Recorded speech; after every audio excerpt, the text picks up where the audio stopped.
Hola, buenos días. Si os parece, vamos a dar comienzo con la webinar de hoy. Antes de comenzar, me gustaría contaros un poco el porqué de esta iniciativa. Y bueno, dado la situación en la que nos encontramos todos actualmente, una situación muy excepcional, pues el equipo de AIN hemos estado trabajando muy intensamente para crear este ciclo de 6 webinars gratuitos y un programa de formación en streaming. Yo soy Manol, soy técnico en el equipo de formación y desarrollo de AIN. Y antes de comenzar con la webinar, me gustaría explicar un poco la dinámica, ¿vale? La dinámica de la webinar va a consistir en unos 20 minutos de explicación por parte de Cruz Inchaurrondo, que ahora os introduciré, y luego dejaremos 10 minutos finales para hacer preguntas y respuestas, ¿vale? Si os fijáis en vuestra pantalla tenéis un apartado donde pone preguntas y respuestas. A lo largo de esos 20 minutos de introducción por parte de Cruz podréis ir recogiendo vuestras preguntas y las trataremos de resolver en estos 10 últimos minutos, como indico, ¿vale?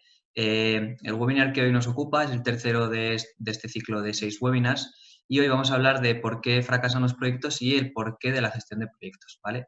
Como bien he dicho, el ponente de hoy va a ser Cruz Inchaurrondo, ¿vale? Es certificado en PMP por el PMI y experto en gestión de proyectos y en herramientas para gestión de los mismos, ¿vale? Y por mi parte, nada más. Lo que digo, recoger las preguntas en ese apartado y os dejo paso con Cruz. Gracias, Imanol. Buenos días a todos y voy a compartir una presentación.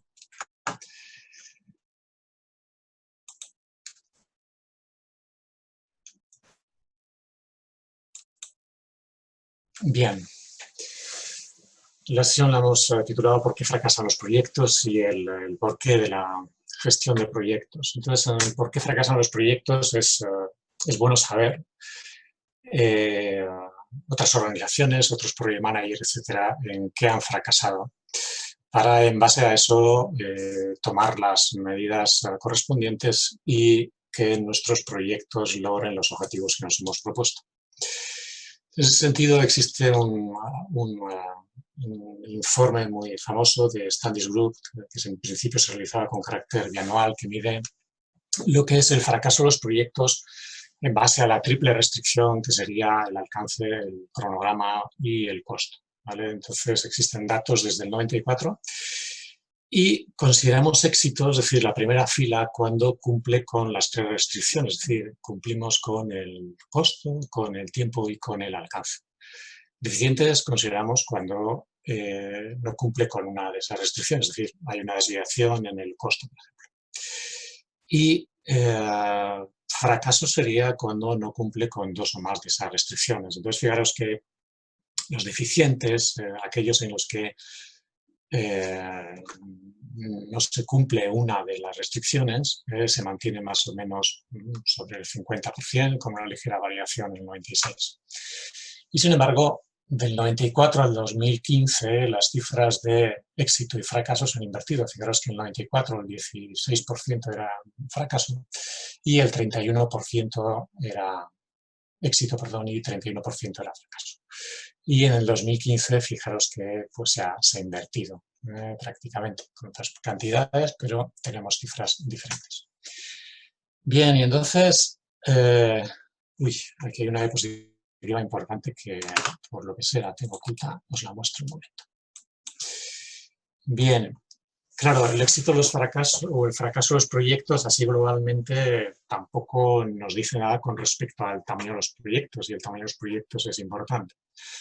Entonces, fijaros que hay categoriza de pequeño hasta muy grande. Evidentemente, el éxito de los proyectos muy grandes es más difícil de garantizar. ¿Por qué? Porque tenemos muchísimas más variables y más incertidumbre. Entonces, fijaros que exitoso consideramos en un 2% para proyectos muy grandes, mientras que en los pequeños sería de un 62%. Bien, respecto a la causa. Es decir, ¿por qué fracasan esos proyectos? Entonces, fijaros que en esta clasificación el primero de todos son los requerimientos incompletos. Eso equivale a decir que no tenemos nada claro en qué consiste el resultado, el producto o servicio resultado de ese proyecto, ¿no? No sabemos dimensionarlo correctamente. Falta de involucración de los usuarios, es decir, aquí también incide este porcentaje en la definición de esos requerimientos a la hora de recabar los requerimientos correctos del proyecto. Falta de recursos, expectativas no realistas. Fijaros que también inciden en el qué del proyecto, es decir, en el objetivo, en el alcance final del proyecto. La falta de soporte ejecutivo, los requerimientos cambiantes, es decir, muchas veces no tenemos claro, el cliente no tiene claro exactamente qué es lo que quiere y no somos capaces de consensuar con él lo que es el alcance del proyecto. La falta de planificación, muchas veces el planificar sobre la marcha y sobre todo esa costumbre tan extendida hasta no hace muchos años de planificar directamente en la ejecución. No se realiza más, etcétera, etcétera. Bien, luego hablamos de qué es el PMI y en el 2018 planteo la siguiente pregunta.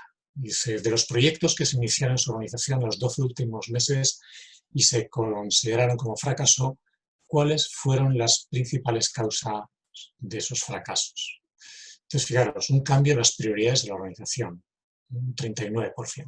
El cambio en los objetivos de la organización. Recopilación inexacta de los requisitos. Visión objetivo inadecuada para el proyecto. Comunicación inadecuada y eficiente, no se definieron las oportunidades y riesgos. Entonces, fijaros que seguimos sin definir adecuadamente lo que es el alcance o el qué del proyecto. Y ahí también hay otra serie de elementos importantes, como son la comunicación, estimaciones inexactas, la no gestión adecuada de los cambios al proyecto y el impacto brutal que eso tiene en la corrupción del alcance.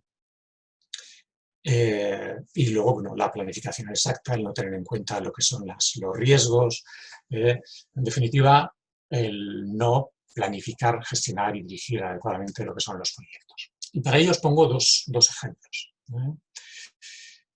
Que, bueno, esto cuando es en vivo me gusta tomar un poco el pelo a los intervinientes en cuanto a si consideran que los dos proyectos, ejemplos, para que os mojéis consideréis que han sido éxito o no. El primero de todo sería el Opera House de Sydney, ¿no? que hoy en día es como un icono, es decir, todo el que va a Sydney quiere sacarse una foto allí o es un incentivo, también una venta a nivel turístico. Bien, fijaros que este proyecto, el plan original, preveía un plazo de ejecución de 5 años y el presupuesto original era de 7 millones. Bien, durante el desarrollo del proyecto, pues bueno, hubo muchas demoras, problemas, etcétera, y entraron en sobrecostos y en retraso. Fijaros que el resultado final fue, en vez de 5 años, 16 años de ejecución, y en vez de 7 millones, 100 millones. Es decir, tenemos una desviación de coste y de plazo brutal. Éxito o fracaso. Fijaros la utilización que tiene hoy en día el Opera House, y el Opera House hoy en día, pues tal y como he dicho antes, es un icono, ¿no? Bien, segundo caso que os planteo sería el metro de la ciudad de Los Ángeles. Entonces, en este caso, tenemos un plan original que tiene una extensión de cronograma muy prolongada y es una infraestructura de gran envergadura. Fijaos, el metro de la ciudad de Los Ángeles. Bien, el resultado final fue que concluyó 8 meses antes de lo previsto. No hubo sobrecostos y el servicio, o el entregable, por así decirlo, brinda un 98% de eficacia. Y en 1993, un organismo que luego veremos que es uno de los principales organismos en cuanto a gestionar y generar conocimiento de dirección y gestión de proyectos, programas, portfolios, lo seleccionó como proyecto del año. Sin embargo, ¿qué ocurrió en los primeros años? Pues como podéis observar en esas imágenes, el metro iba vacío. Es decir, iba vacío porque la cultura americana tiene una dependencia enorme del coche, y no estaban decididos a ir a trabajar en el tren, ¿no? Entonces, a la hora de considerar si los proyectos son un éxito o un fracaso, tenemos que tener en cuenta que los proyectos no se crean para que cumplamos con lo que es el cronograma, el costo, sino que se generan para brindar un mayor valor, en este caso a la sociedad, o a lo que son las organizaciones. Es decir, no generamos los proyectos para cumplir con un determinado objetivo de costo o de plazo, sino que el objetivo de los proyectos es pasar de una situación actual que tenemos una carencia a una situación en la que solventamos, ¿no? O cumplimos con los objetivos y solventamos esa carencia. Por tanto, los proyectos tienen que generar un valor. Entonces, hoy en día ya no se habla de esa triple restricción que es la que habíamos utilizado al principio para comparar el éxito o fracaso de los proyectos, sino que se utiliza lo que serían las restricciones amplias. Es decir, a la triple restricción y a la calidad que, digamos, iría implícita ya en el alcance, le sumamos lo que serían los recursos, los riesgos y también la satisfacción del cliente. Bien, y entonces entraremos aquí el porqué de la gestión de proyectos. Está claro que la gestión de proyectos pues, está directamente relacionada con elevar ese porcentaje de éxito de los proyectos que veíamos, que en el 94 era así como de un 14%.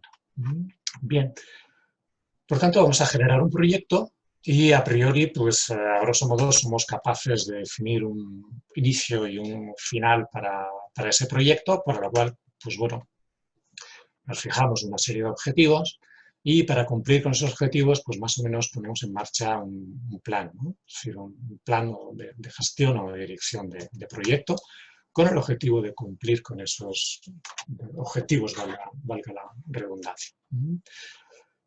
Y entre ese planteamiento inicial y el logro de los objetivos como consecuencia del desarrollo del proyecto, pues en medio tenemos una gran incertidumbre, ¿vale?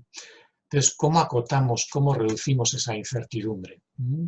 Para reducir esa incertidumbre, el plan de dirección del proyecto tiene que responder a unas preguntas muy simples, muy básicas, pero a las cuales nos es muy costoso darles respuesta.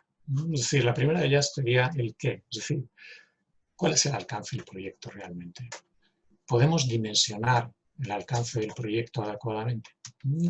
Luego estarían el por qué, si el proyecto es interno o externo a la organización, si lo vamos a hacer nosotros o no lo vamos a hacer nosotros, el cómo vamos a ver este proyecto, el quién, el cuándo, el cuánto, el quiénes, quién, si es posible, ¿no? Es decir, qué riesgos tiene el proyecto. Entonces, para responder a estas preguntas que van a reducir esa incertidumbre entre el inicio del proyecto y el final del proyecto, pues tenemos, para responder a esas preguntas tenemos que consultar a los expertos, es decir, a gente que previamente a nosotros se ha dedicado a dirigir y gestionar los proyectos. Vale, entonces, entre aquellas organizaciones que generan las mejores prácticas o que tienen ese conocimiento de las mejores prácticas en gestión de proyectos, estarían pues, esas 4 que os he puesto ahí, que serían las principales, hay más.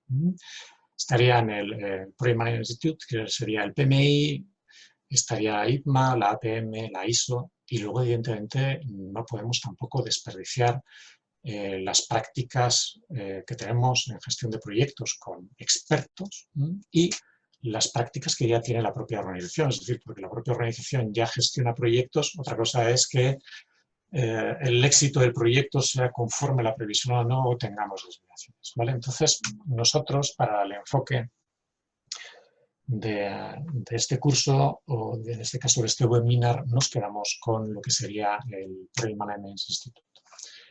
Bien, esta sería una organización sin ánimo de lucro que su sede está en Estados Unidos, en Pensilvania, y que luego tiene capítulos a lo largo de todo el mundo. En concreto, pues aproximadamente unos 290 capítulos, ¿no?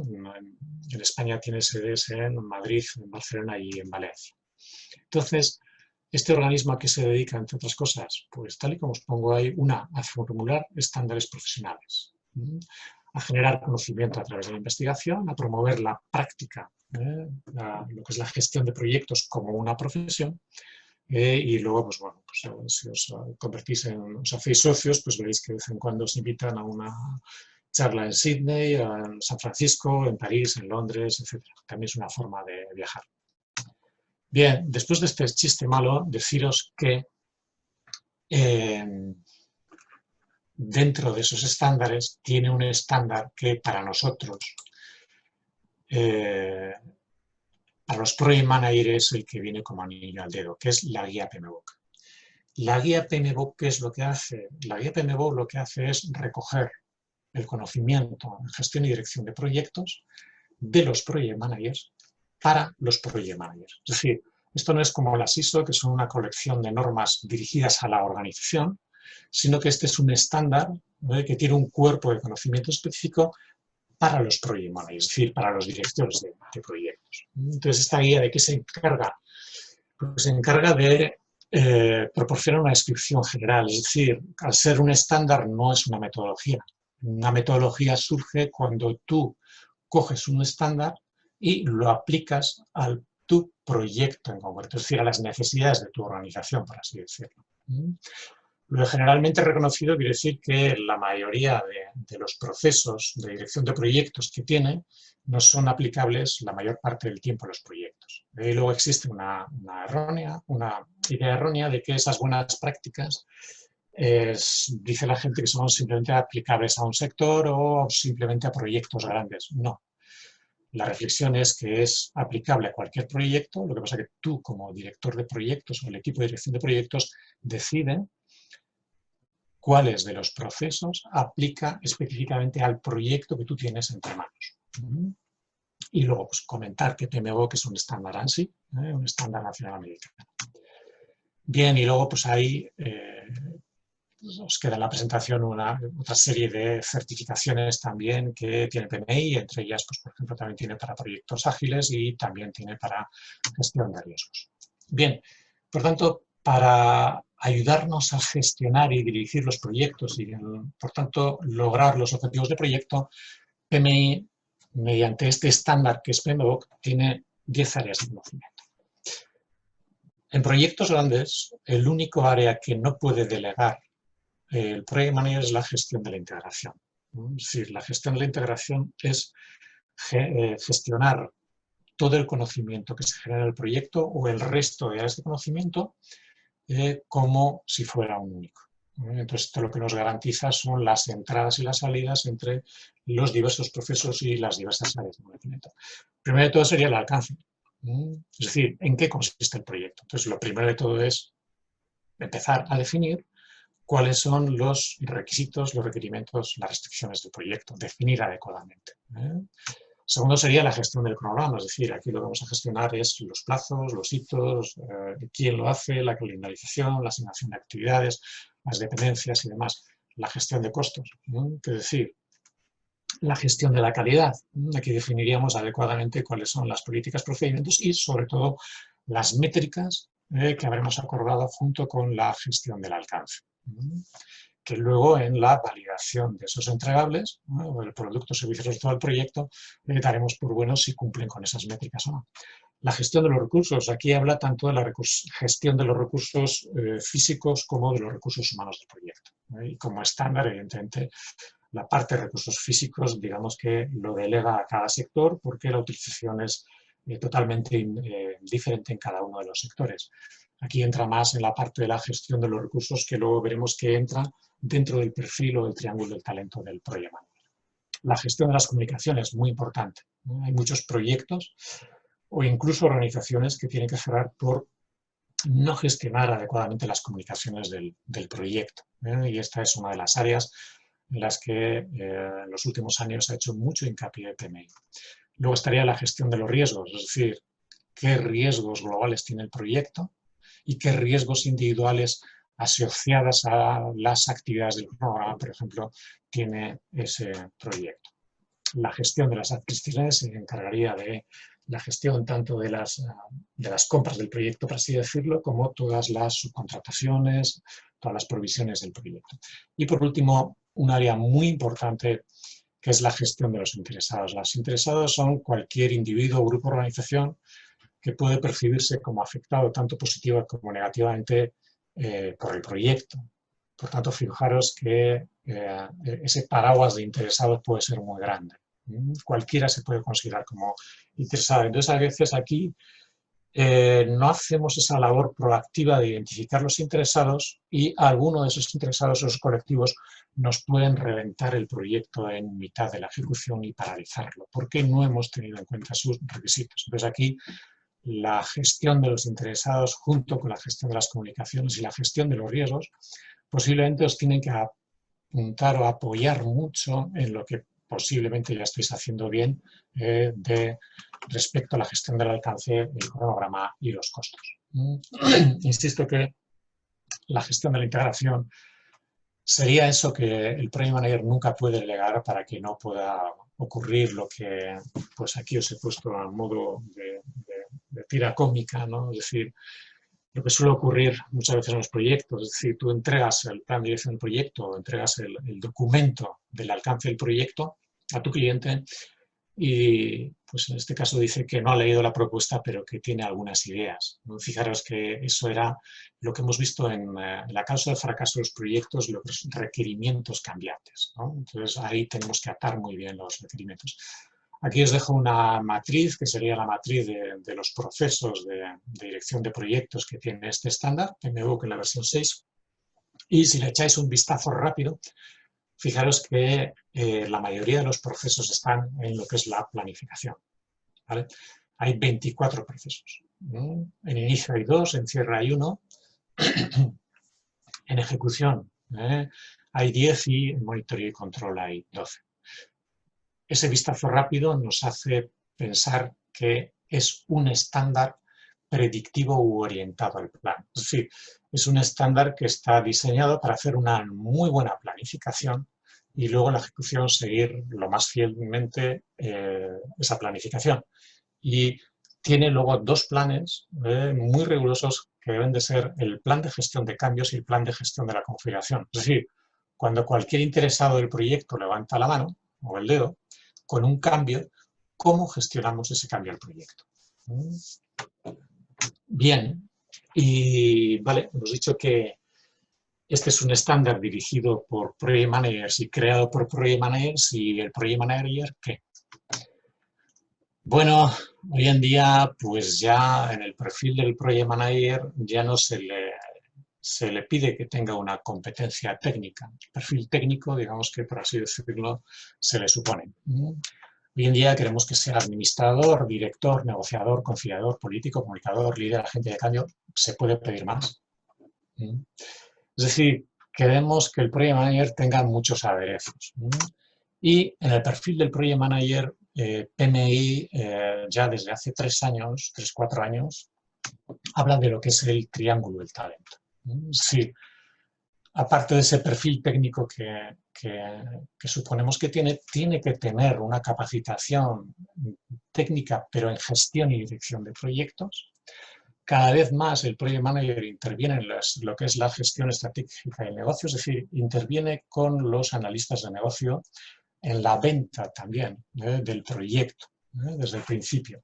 Y luego capacidades de liderazgo, es decir, capacidades de gestión de personas, de gestión de conflictos, de gestión de la comunicación, porque el Project Manager se relaciona tanto verticalmente como transversalmente. Y se estima que aquellas organizaciones que potencian este triángulo del talento en sus profesionales de dirección de proyectos tienen un 40% más de posibilidades de cumplir con los objetivos iniciales. Bien, y por último, todo esto, sé que me estoy extendiendo y bastante, pero bueno. Y por último, todo esto, ¿qué impacto tiene en los proyectos? Pues bueno, el primero de ellos sería que aquellas organizaciones que potencian lo que es el conocimiento, ¿no? Y lo que es la dirección de proyectos tienen un 75% más de posibilidades de cumplir con los objetivos iniciales de ese proyecto. Mediante es que aquellas organizaciones que no tienen esa cultura de dirección de proyectos, programas, portfolios, pues lo cumplen un 52%. Aquellos proyectos o aquellas organizaciones que tienen implementadas estas prácticas de dirección de proyectos que decía, de programas de portfolio, tienen así como 2,5 veces más de que sus proyectos sean exitosos y desperdician 13 veces menos de dinero. Bien. Luego, por otra parte, hemos hablado del triángulo del triángulo del talento del director de proyectos. Y en una encuesta, PMI hace estudios anuales en función de lo que en ese momento la dirección de proyectos sea más candente. Y en el 2016 hizo un pulso a la dirección de proyectos. De ahí estas diapositivas. Entonces ahí fijaros que de ese triángulo del talento que decíamos, de técnicas de dirección de proyectos, de liderazgo de negocios, aquellas organizaciones que tienen en cuenta, pues estarían más o menos sobre el 30 y pico, 37 a 40%. Función de dirección de negocio, de liderazgo o técnicas de gestión y dirección de proyectos. Bien, por tanto, volvemos a la pregunta inicial de éxito o fracaso de los proyectos, ¿no? Pues en ese éxito o fracaso de los proyectos, aquellas organizaciones que invierten en capacitación o dirección de proyectos y que se encargan de desarrollar las competencias de dirección de proyectos, en ese mismo estudio se hacía esta referencia. Es decir, aquellas organizaciones que sí que se preocuparon por fortalecer esos procesos, ese conocimiento de dirección de proyectos en sus project managers, cumplieron con los objetivos del proyecto en un 71% frente a un 54%. La corrupción del alcance fue de un 34% frente a un 54% con aquellas que no desarrollan este tipo de prácticas. Dentro del presupuesto fueron un 65% frente a un 42%. A tiempo, es decir, cumpliendo con el cronograma de hitos que habíamos establecido, serían un 63% frente a un 38%. Y el fracaso de los proyectos sería de un 13% en aquellos que tenemos prácticas de gestión y dirección de proyectos frente a aquellos proyectos que se han considerado como fracasos. Bien, entraremos en la parte de preguntas porque ya me he pasado el tiempo. Entonces, no sé si hay preguntas. Sí, Cruz, si te parece, un par de preguntillas rápidas, ¿vale?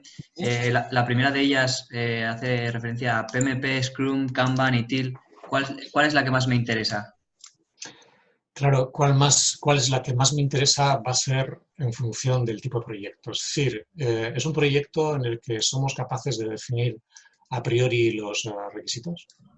¿O es un proyecto en el que los proyectos los podemos definir a grosso modo, por así decirlo, al inicio del proyecto, pero estos requisitos no los podemos definir hasta que vamos logrando diferentes hitos de alcance del proyecto? Les he dicho que este estándar sería un estándar predictivo, pero que en la última versión, propio PMI, en la versión 6, hace un guiño a lo que serían las metodologías ágiles. De hecho, con el propio estándar, PMBOK también regala el estándar para proyectos ágiles. Luego habría que, caso a caso, ver cuál es el ámbito del proyecto. De todas maneras, no son estándares que se pegan entre sí. Luego, claro, a la hora de utilizar un estándar u otro, no podemos hacer, a ver, este tipo de proyectos tiene que ir siempre por ágil y este tiene que ir siempre por predictivo. ¿Por qué? Pues porque luego está la figura del cliente. Entonces, hay proyectos en los que, digamos, pues el típico que suele ir por ágil sería desarrollo de software. Pero claro, hay muchos project managers que te dicen, vale, el mismo proyecto, según qué tipo de cliente, perfecto, con metodología ágil, pero hay otro tipo de cliente con el que jamás puedo utilizar una metodología ágil y tengo que ir a un estándar predictivo como puede ser ese. ¿Por qué? Pues porque una metodología ágil, como bien sabéis, requiere de ciclos de desarrollo mucho más cortos, entre 15 días a un mes, y un estrecho contacto con el cliente. Entonces hay clientes que lo que quieren es, yo tengo estas necesidades, yo te contrato a ti como especialista y tú me lo tienes que resolver. Ese tipo de cliente, por ejemplo, no puede optar por una metodología ágil, tiene que ir por una predictiva. Vale, Cruz. Si te parece, te lanzo las dos últimas preguntas. La primera pregunta es a ver si es necesario gestionar todas las áreas de los proyectos o cómo eliges las áreas a gestionar. Y la segunda de ellas es si los gobiernos están requiriendo certificaciones tipo PMP en licitaciones. Bien, aquí volvemos a la reflexión inicial que os he dicho. Es decir, una cosa es que el estándar tenga 49 procesos y esté estructurado en 10 áreas de conocimiento. Habrá proyectos que por su envergadura requieran bastantes más áreas de conocimiento, porque son mucho más complejos, por tanto tendremos más procesos. Y habrá otros proyectos más sencillos en los que, vamos, con un tercio de esos procesos me valen. Por tanto, va a depender de la dimensión del proyecto y de las necesidades específicas de ese proyecto. Por eso he dicho que esto es un estándar, no es una metodología. Entonces yo tengo un estándar, tiene 10 áreas de conocimiento y de esas 10 áreas de conocimiento yo escojo por las dimensiones del proyecto cuáles son los que se adaptan, ¿no? Los que yo necesito. Por lo tanto, la reflexión es esa. Gente que ha pasado por la formación o que ha pasado no solo por esta formación de Project Management de 4 o 5 jornadas, sino que ha hecho se ha sacado la certificación PMP. La reflexión final generalmente suele ser si a lo que ya hago sumo la gestión que me propone el área de gestión de las comunicaciones, la gestión del riesgo y la gestión de los interesados, los proyectos ya tienen un amplio margen de mejora, mejoran muchísimo. Y respecto a la segunda pregunta, que era, ¿las administraciones están pidiendo la certificación PMP? Sí, Pues sí, esa tipo o alguna otra. sí. En concreto, con respecto a la PMP, cada vez más pues las administraciones públicas están requiriendo que el Project Manager esté certificado como PMP. ¿Por qué? Porque es una garantía para lo que es el éxito del proyecto. Tened en cuenta que con esto está ocurriendo como ocurrió hace, vamos a poner, 20 o 30 años con la gestión de la calidad. Es decir, la gestión de la calidad no entró en las organizaciones porque queríamos implantar la calidad. No, esto entró en las organizaciones por la presión de mi cliente. Es decir, mi cliente me obliga a tener un buen sistema de calidad. Con la dirección de proyectos yo creo que está ocurriendo lo mismo. Es decir, la gestión y dirección de proyectos con el estándar que sea, lo que te garantiza es que ese gap que hay entre las necesidades que tú tienes y el resultado del proyecto sea el mismo. ¿Vale? Entonces, que en ese camino todo lo que tú haces redunde entre esos objetivos iniciales que yo tengo y el resultado del proyecto. Es decir, que no sea un proyecto completamente diferente. Por poner un ejemplo muy tonto, te llama un cliente para que diseñes una página web. Resulta que al final quería un portal de compras. Bueno, tú, como especialista, con tus procesos, ¿no?, tienes que tener en cuenta cuáles son las necesidades específicas del cliente y saber recabar exactamente cuáles son los requerimientos y las necesidades. Para eso eres el experto. Y sí, en ese proceso, pues las administraciones están pidiendo pues, que se tenga algún tipo de certificación. Y normalmente pues, suele ser, digamos que la que últimamente está más demandada sería PMP. Perfecto, Cruz. Pues con esta pregunta vamos a dar por finalizada la webinar. Agradecerte a ti la charla, agradecer a todas y a todos los asistentes el haber participado. Y nada, por último recordaros que tenemos en AIN una formación de Project Management con el propio Cruz y animaros a que si estáis interesados en el tema, pues os inscribáis. ¿Vale? Muchísimas gracias, Cruz. Gracias a ti, Manuel, a todos los participantes. Venga, hasta luego, gracias. Hasta luego, gracias.